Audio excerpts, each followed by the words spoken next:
Antusias warga Palembang untuk melihat fenomena gerhana matahari sangat luar biasa.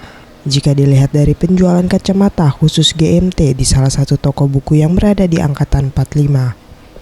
Menurut Nina, asisten manajer toko buku yang ditemui Senin 7 Maret 2016 menjelaskan, kacamata GMT sudah dijual sejak pertengahan bulan Februari 2016.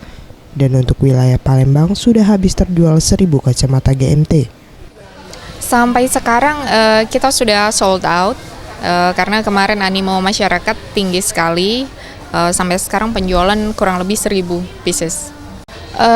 Kacamatanya sedikit berbeda dengan kacamata pada umumnya. Dia punya semacam filter begitu.